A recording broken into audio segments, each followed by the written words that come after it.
very good evening to you and welcome to Diplomatic Faces. On Diplomatic Faces, we discuss the vital influence of geopolitics and the contributions of the global leaders towards the betterment of the community at large. So today on Diplomatic Faces, we have with us the Ambassador of the Republic of Turkey to Sri Lanka and the Maldives, His Excellency Semih Lütfü Turgut. A very good evening to you and welcome to the program. Thank you. You are most welcome to our residence as well. Good to see you. And it is a beautiful place as well. And Your Excellency, first and foremost, I would like to congratulate you on your appointment as the new ambassador of the Republic of Turkey to the Democratic Socialist Republic of Sri Lanka. Congratulations. Thank you. Thank you. And also, I would like to ask you, what really inspired you to get into foreign services? In fact, I would like to serve my country and my nation. And it is my idea of serving to a country. And I decided to be a diplomat at the age of 14 when I was at the secondary school. And nobody in that neighborhood believed me. And I pursued my idea. And I entered into the International Relations Department, Middle East Technical University, which is based in Ankara. And after graduating from the university, after 2.5 years, it was a very extremely difficult examination in order to enter into the foreign service. I was successful and I became a diplomat. Furthermore, I like history and economics because those two topics are related with the daily life of the people and national developments and civilizational developments. So I had a master's degree on history and an MBA on finance as well. So all those educational backgrounds helped me in my analysis of various countries that I served. Whether I've been regretted or not, no, I have never regretted. Exactly, and you mentioned, Your Excellency, that you really wanted to get into foreign services when you were 14 years old. Yes. And that's not normal for a 14-year-old to think that the That is person right. wants to be a diplomat, because there are so many other professions to pick and choose from, and it's very difficult to sustain that same ambition for a very long time Yes, as well. that is right.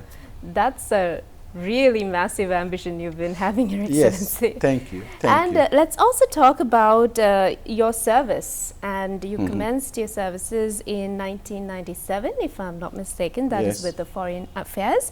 Yes. That's the Ministry of Foreign Affairs. Yes. And you served in both Turkish embassies in Ulaanbaatar, Washington, D.C., Islamabad, and Rome. Yes. And also at the Turkish consulates in Alexandria, Egypt, and Edinburgh in the UK, and also in Afghanistan. So Yes. with that experience, I mean, numerous years of experience in foreign affairs, do you have any memorable moment you would like to share with us? The question is moment or moments? Is it a singular or a Plural. plural? So if you want me to choose one moment, it's really difficult. Because when I was in Mongolia, there were excavations and they found the crown of an ancient ruler, Bilge Kağan, a legendary ruler of Göktürk's empire. And I had his throne in my hands just after the excavation. Also, I played an important role during the evacuation operations when Egypt had some problems, troubles, and I saved more than 5,000 people. I evacuated. And I was in Edinburgh as Consul General during the Scottish independence referendum and also the Brexit. So I have seen those changes in Scotland and in UK as well. And lately I witnessed the transition of Afghanistan in the last 4 years, what has happened in the country. So if you ask me which one is more momentous than the other, it's really difficult. So we, as the diplomats, have experienced many things, and for many people, one of them might seem more important than the others. But for us, all countries are equally important, and all our experiences are valid and makes us who we are today.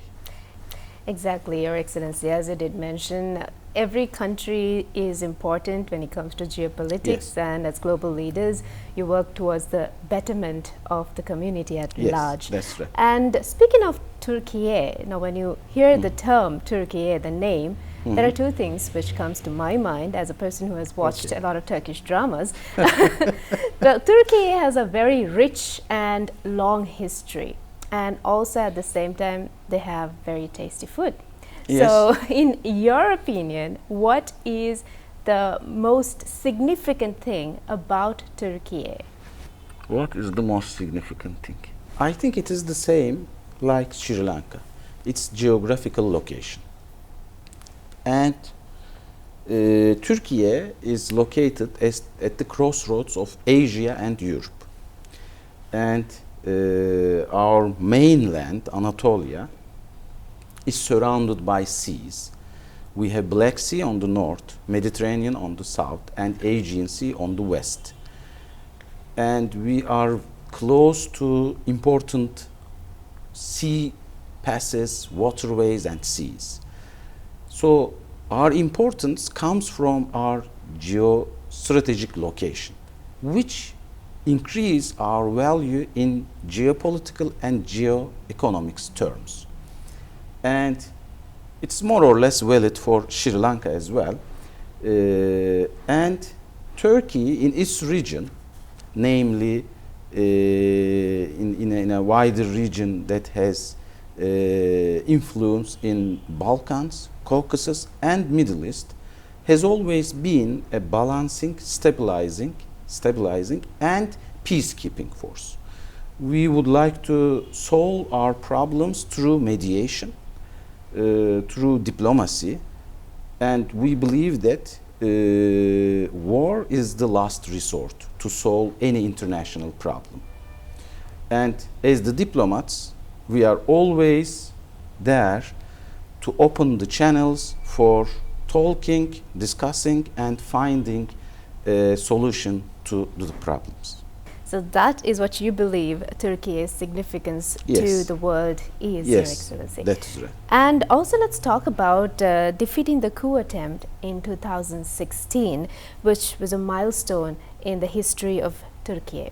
So Yes. how would you explain that experience, Your Excellency? Yes. During that time, I was on holiday, in fact, on the eastern coast. And when I saw the soldiers and tanks blocking the roads and the bridges in Istanbul, I was shocked.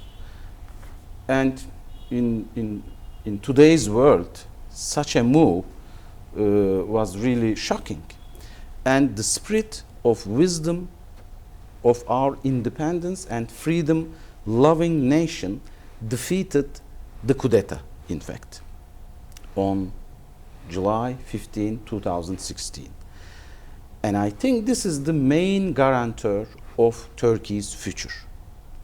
The blessed and glorious resistance of the Turkish nation and their stance with President Erdogan illuminated the darkness of the night, of that night, and defeated the coup attempt.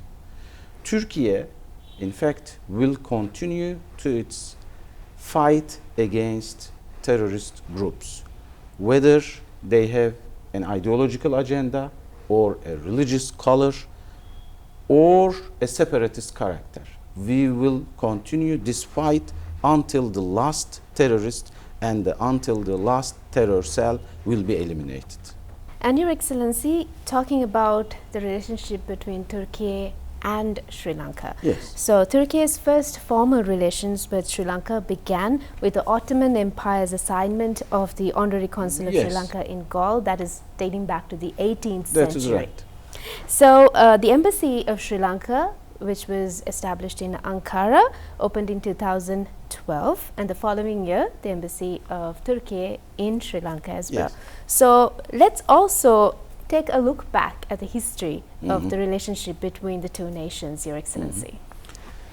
So you said formal relations started nearly 100 years ago, but informal relations have always been there, because in the Islamic resources and in our resources, Sri Lanka, which is known as Ceylon as well, is known as Serendip. And Serendip is a mythical country. In the fairy tales or stories, legendary stories, it is known as its richness, and it is variety of flora and fauna. So it's a legendary place for us, for the Turkish people. And as you mentioned, our relations started with the appointment of our honorary consul in Gaul. And afterwards, we have always cordial relationships. We have always friendly relationships. Nevertheless, those relations were stagnant due to the structure of the Cold War. Most young people do not remember the Cold War years, but there were years for a very long time, and all the international relations and foreign policies are formed, formulated, and implemented within that framework. So when the Cold War ended, there was a ease of relations. And in fact, traveling from one country to a far country becomes much more easy. Furthermore, the technological advancements and the advancements in information technology, in mass media, makes people curious about some other countries. And also the countries trying to increase their bilateral relations by establishing embassies or foreign trade missions or cultural centers in other countries. So it's a culmination of various effects, and the high-level visits that you mentioned, President Erdogan's visit, then he was the Prime Minister, and President Rajapaksa's visit gave an impetus to the relations, and we established parliamentary friendship groups within our parliaments. Before establishing our embassies, politicians and the diplomats decided to establish embassies in respective countries, and we established our relations. And in fact, at the same year that we established our relations, Turkish Airlines started its direct flights. No, not direct flights, sorry. It's flights to Colombo via a stopover with Male. So these relations also started, and we are keen to increase the number of Turkish institutions, private or public, in Sri Lanka in the coming years as well. That's very fascinating to hear as well, Your Excellency, and you did mention about how there's a lot of people coming into the country using Turkish Airlines, which Colombo happens to be one of the most popular destinations as well. So strengthening that service, I think, would enhance more relationship between the two nations, because we'll see more people coming into the country. That is right. That is to right. explore the culture and traditions. And let's also talk about something I'm really interested in, and this is about the Turkish TV dramas, which are very, very popular all over the world. It's not only in Sri Lanka, but the world over, in over 150 countries, if I'm not mistaken. So let's also talk about the success, or the story behind the success of the TV industry or drama industry per se. In fact, the Turkish dramas are not fictional to a certain degree. They are showing traditional and modern lifestyles of families that you can see in many countries around the world.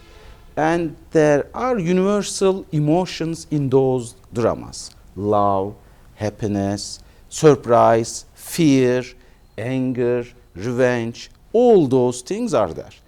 And they do not look like fiction. They resemble real life stories.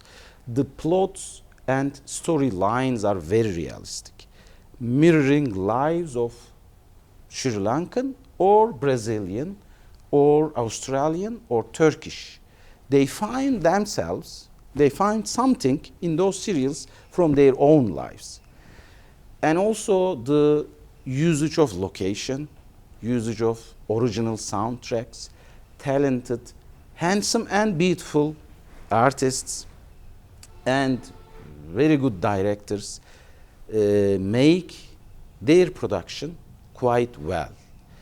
And the serials are popular because they are showing to the people that life is not fair and just. There are bad people among us. Nevertheless, there are always heroes, and hope is always alive in this constantly changing world. Is about connecting with the drama, and Yes. it's about feeling that there's someone out there who has experienced what they see as well. So it's about, I guess, the connection and what they feel, which makes it popular in over That's right. 150 countries, Your Excellency. And the Turkish Radio and Television Corporation is the national public broadcaster of Yes. Turkey currently, and it broadcasts around the world, especially in Europe, in the Middle East, in Africa, Asia, and Australia as well. That's right. So TRT and Sri Lanka Rupavahini Corporation are planning to sign a cooperation protocol. Yes. And what are the mutual benefits of signing a protocol of this nature, Your Excellency? As you mentioned, TRT is broadcasting all over the world, and it has 14 TV channels, 16 radio channels, and web platforms broadcasting in 38 languages. And they have an extensive network, and they have really good archives, and they have good programs. And that cooperation, in our understanding, first of all, will promote tourism in both countries, because we will exchange documentaries, programs between two broadcasters, and those programs will increase a curiosity among the people. And also it will give a better understanding of Sri Lanka to the Turkish people and Türkiye to the Sri Lankan people.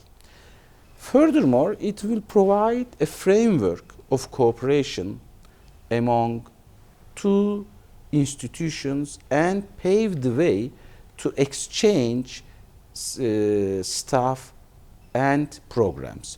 So the Turkish staff will come here, and the Sri Lankan staff will go to Turkey. They will spend some time. Your interns will get some education over there. Our interns will come here, and it will enrich their experiences. They will see something different. First-hand experience. Yes, it's a good experience for everybody. These exchange of staff and personnel, and also exchange of productions, musical programs, or the serials, or the documentaries are also there, which will be possible with this protocol. I wish it will be signed immediately, and then we will see more programs in each other's. We are definitely looking forward to it, Your Thank you. Excellency. And as a final, I would like to ask Your Excellency, what could be done to further strengthen the ties between the two nations? In fact, I'm quite new. I arrived here on 15th of May, and it has just passed just 2 months. I haven't been outside of Colombo, although Colombo is nice and very good city, and it shows the richness of Sri Lankan culture. It is better to visit other parts of the country to have a better understanding. But so far, I have met with many people, and what I have understood is that there is a potential to be used, and that potential is mainly on some sectors of trade, which are those textile, pharmaceuticals, chemicals, construction, and health sectors. So, on the tea production and spice production, Ceylon is well known in all over the world. And Ceylon tea is very famous in Turkey. And in fact, we were the second biggest importer of the tea from Sri Lanka last year. The previous year, we were among the three. The previous year, again the same. For the last 5 years, we were either first, second, or third in terms of importing the tea from Sri Lanka. So it means that the trade is possible, and we can focus on other sectors as well. In addition to trade and economics, there are rooms to explore the possibilities of education. We are offering scholarships, and those scholarships are graduates, for the graduates. It's for university students. After the high school, they would apply for the scholarships, and all their expenses are covered by the Turkish government. In addition to those scholarships, maybe we will open a high school here, an international high school that gives quite good international standard education from primary school to the end of high school. So this might be an area of cooperation. On the cultural field, there is a room to cooperate. One aspect is the cooperation between broadcasting institutions on the cultural aspect. And another aspect is organizing food festivals, or trying to persuade some investors to open Turkish restaurants here. And it will be beneficial to increase the tourism sector as well. So there will be a curiosity and increasing understanding of both nations, and that will help our nations to visit each other. So there are direct flights, daily direct flights. The flights started just 2023 October, and in November there were only 3 flights, and less than 1 year now we have daily flights. And we have also Turkish Cargo, Turkish Airlines Cargo, their office is here, and they are providing efficient, stable